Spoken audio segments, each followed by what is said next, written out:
But it's this question of whether you can openly discuss the foundation ideas of your culture, you know.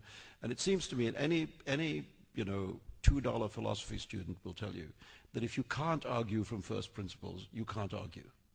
You know, if you can't argue about the absolute root, there's nothing to be said. If you have to accept that, all you can have is a kind of pissing contest about how many angels dance on the point of a needle. You know, you can't actually discuss the core questions at all. And that's the problem. That's the problem right there. And to wrap up this part of the conversation, I want to bring it back to the point that non-Muslims are succumbing to this intimidation as much as Muslims are. In my book, Salman, when I talk about how your story affected me as a young writer and reform-minded Muslim, I point out that as a student in 1988, I personally benefited from the explosion of commentary that came about as a result of your story. The problem, I also said in my book, is that when I went to the public library, pre-internet days, the public library, to look for commentaries, I found that those commentaries were satisfied merely to explain Muslim outrage.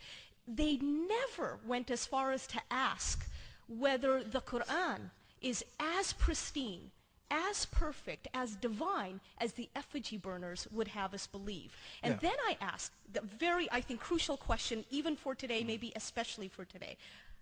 Is multiculturalism losing its mind? By which I meant, has it lost its intellectual spine? Yes. I mean, that's to say it's decayed into something much less than multiculturalism, which is cultural relativism. I mean, that's to say there's a sense in which multiculturalism, I mean, it's an obvious fact. Right. You know, Look around you. Yeah, we live in a multicultural, multiracial, multi-ethnic, multi-faith world. We do, and we're not going to stop. That's not going to unhappen. You know, so there's an aspect of it which is just, you know, I mean, unarguable. But when this decays into, and by the way, that aspect of it, I have spent most of my life trying to celebrate. Right. And saying that it's enriching. It's a lovely thing. You know, better food, better clothes, better, you know, all that. And some more important things too. Actually, what is more important than food and clothes? No, sorry, I take that back. Not necessarily in that order either. No. Yeah. Sport. Yeah. But when it decays into cultural relativism, that is, if you like, the end of a moral sense. Because then you know, to lampoon it, what it means, you can say, oh well, if it's your culture to kill writers, you should kill them. Right. Because it's what your culture is. If it's your culture to impose, you know, clitoridectomies on women, then gee, I guess that's fine. You know, I'm glad it's not my culture, but if it's your culture, go right ahead. You know, that's the extreme, if you like, the caricature of it, but the day-to-day reality of it has been a weakening of our sense of what our own values actually are. Instead, we constantly seek to appease people who say that our values upset them. And that's dangerous.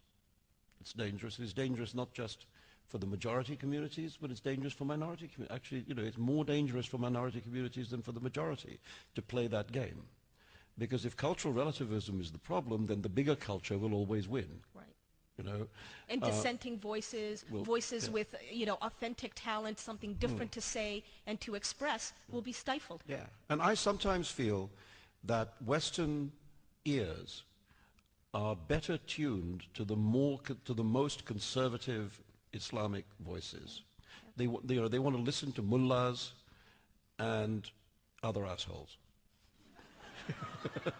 You know, but the fact that there actually are throughout the Muslim world, you know, it's not just you and me. Yep. You know, there's a lot of people struggling with these ideas and trying to say, how can we have a modern society in Muslim countries? Correct. How can we break the power of the priests? How can we break the power of corrupt politicians and generals, etc., who use religion as a way of holding people down?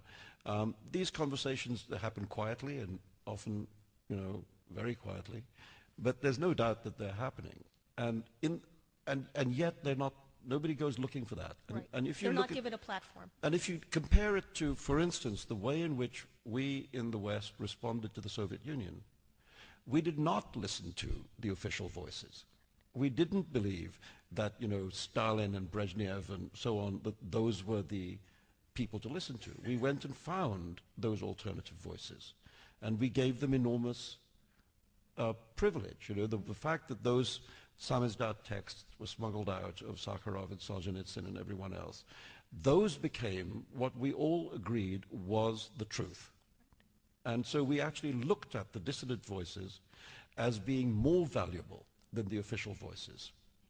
And that played its part in the defeat of Soviet communism. We are not doing that in this case. We're doing the opposite. And that's our intellectual failure. Yeah. Which raises